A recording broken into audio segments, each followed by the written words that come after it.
आज यहाँ हम भारतीय जनता पार्टी के सभी कार्यकर्ता यहाँ पर जो दिल्ली सरकार की शराब की नीति है उसके विरोध में मत इकट्ठा करने लोगों का आए हैं, लोगों को समझाने आए हैं कि शराब की दुकानें खोलने से कितने परिवार बेघर हो गए हैं, कितने परिवार बर्बाद हो गए हैं, कितने बच्चे अनाथ हो गए हैं। जो केजरीवाल ने जगह जगह शराब की दुकानें खोली हैं उसका यहाँ हम पुरजोर विरोध करते हैं और जनता से मांग करते हैं कि वो ज़्यादा से ज़्यादा इस मत में अपना वोट करें ताकि आने वाले समय में हम शराब की दुकानों को बंद कर सकें।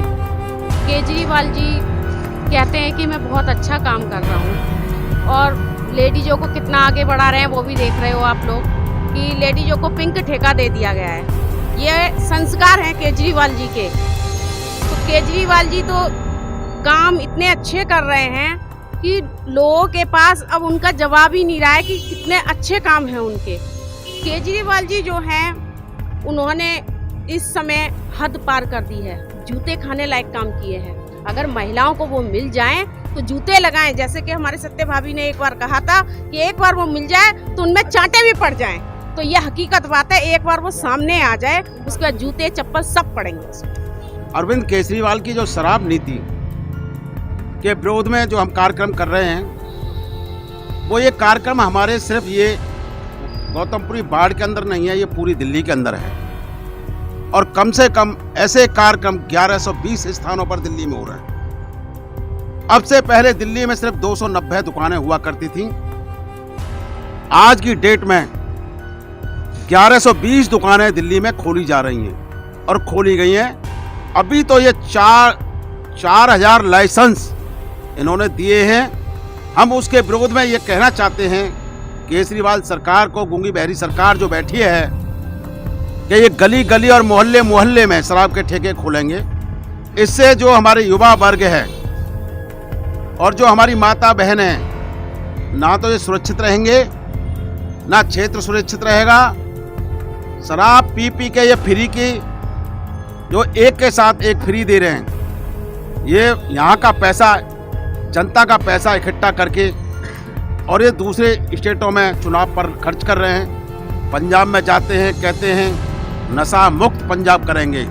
दिल्ली में रहते हैं, दिल्ली के मुख्यमंत्री हैं, दिल्ली को ये नशा युक्त केंद्र बना रहे हैं। ये दिल्ली राजधानी है देश की और इस राजधानी के अंदर अरविंद केजरीवाल जी ने इतना गलत काम किया है। और तो और ये मैं बता रहा हूँ, इन्होंने जो है उम्र भी घटा दी है।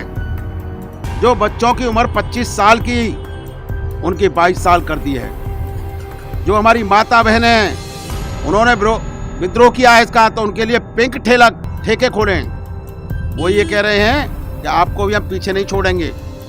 केजरीवाल जी शर्म करो इस बात से कि हमारी माता बहनें क्या हिंदुस्तान की शराब पीती हैं? अगर पीती हैं तो आपकी पत्नी सुनीता केजरीवाल जी पीती होंगी, आपके माता बहनें सब पीती होंगी, तो आपने इसीलिए उनके लिए पिंक ठेका खोल के दिया है। तो मेरा तो इस जनमत के संग्रह जो हो रहा है अपना, इसके माध्यम से कहना चाहूँगा केजरीवाल जी को कि इस काम को बंद किया जाए। केजरीवाल हाय हाय, केजरीवाल हाय हाय, केजरीवाल हाय हाय। शराब नीति के बारे में सिर्फ इतना ही कहना चाहूँगा कि इससे घटिया काम या घटिया राजनीति कहें तो कुछ हो नहीं सकती।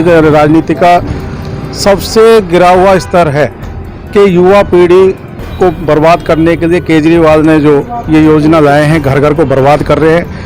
माताएं बहनें आज की तारीख में परेशान हैं कि उनके घर में तनख्वाह लेकर के बच्चा उसका नहीं आ रहा। वो सारा एक के साथ एक जो स्कीम चलाई गई दारू की पेटी, उसमें सारा पैसा उसने खर्च किया और अपने यहाँ स्टॉक किया। आपने देखा होगा कि जगह जगह दारू के ठेके खाली हो गए थे।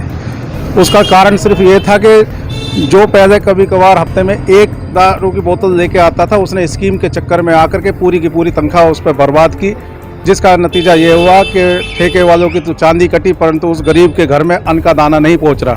मेरा नाम रमेश चंद है और उस्मानपुर क्षेत्र में रहते हैं। सबसे पहले तो जो है कि जो सरकारी ठेकों का निजीकरण करा, ये बहुत गलत करा। ये ऐसा नहीं करना चाहिए था। और जो अब एक के साथ एक फ्री करा, हो सका इसके पीछे यही उद्देश्य हो कि ये अपने लोगों को इतना शराब सस्ती दामों पे खरीदें और अपने वोटरों को पिलाए ताकि इसको मिल जाए। हो सका इसके पीछे इसका यही उद्देश्य हो सका यही उद्देश्य हो। नहीं तो इस तरह से नहीं करना चाहिए कि जगह जगह दारू के ठेके खुल गए, लोग कह रहे हैं कि दिल्ली को तो शराब की नगरी बना दिया, वैसे ऐसा नहीं करना चाहिए।